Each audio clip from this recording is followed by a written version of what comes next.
BCB তো আমার একটা গার্জিয়ান, তারা অবশ্যই যোগাযোগ করেছে এবং যেই বিষয়টা ঘটেছে এটা আসলে একটু দুঃখজনক। আমি আসলে কখনো এক্সপেক্ট করিনি, কারণ ওরা আমার ছোটবেলার ফ্রেন্ড ছিল।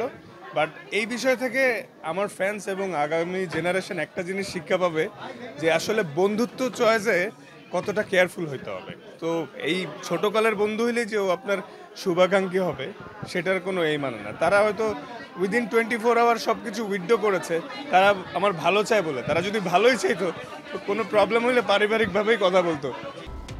শৈশবের বন্ধুকে পেটানোর অভিযোগে সোশ্যাল মিডিয়া উত্তাল ছিল তাসকিন আহমেদকে ঘিরে। যদিও এ অভিযোগ অস্বীকার করেন তিনি। পরে তার বন্ধু ভুল বোঝাবুঝি বলে এ বিতর্ককে শেষ করে দিতে চাইলেও এমন বিতর্কের কালো মেঘ যে এত তাড়াতাড়ি সরবে না এই পেসারের মাথার ওপর থেকে, সেটা অনুমান করা গিয়েছিল আগেই।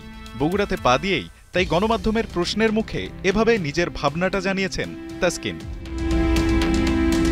হারল্যান্ডের শোরুম উদ্বোধন করতে বগুড়াতে গিয়ে এদিন শুরুতে এভাবেই তাসকিন পড়েন ফ্যানদের জটলায়, যেখানে থেকে থেকে স্লোগান ওঠে তার নাম ধরে।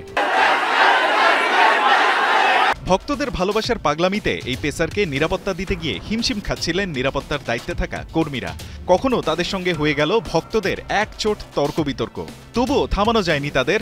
তাসকিন ক্রেজের ইফেক্ট দেখা গেল পড়ে থাকা বিজ্ঞাপনী বোর্ড আর ভাঙা কাচের টুকরোতে।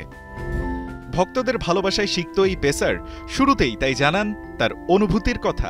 আমি খুবই খুশি যে এরকম ক্রাউড দেখে এত পরিমাণ ভালোবাসা বগুড়াবাসীর যে বাসে। এখানে আজকে হারল্যান্ডের এই স্টোর ওপেনিং এ না আসলে আমি বুঝতে পারতাম না। এবারের এশিয়া কাপ হবে টি-20 ফরম্যাটে। সেখানে বাংলাদেশের সুযোগ কতটা থাকবে, খানিক বাদেই এ বিষয়ে নিজের ভাবনা খোলাসা করেন এই স্পিড স্টার। হ্যাঁ, অ্যাজ এ প্লেয়ার আমার স্বপ্ন তো আমরা চ্যাম্পিয়ন হব ডেফিনেটলি। আর টি-20 ক্রিকেটে অনেক আনসার্টেনিটি থাকে। হংকংয়ের সাথেও tough competition, India, Pakistan, Sri Lanka সবাই এশিয়ার বেশ ভালো টিম। ডেফিনেটলি ইজি হবে না, কিন্তু মার্শাল্লাহ লাস্ট 2টা সিরিজ আপনারা দেখেছেন আমরা জিতছি। আমরা ভালো শেপে আছি, আশা করছি ভালো কিছু। রায়ান আহমেদ, ৭১।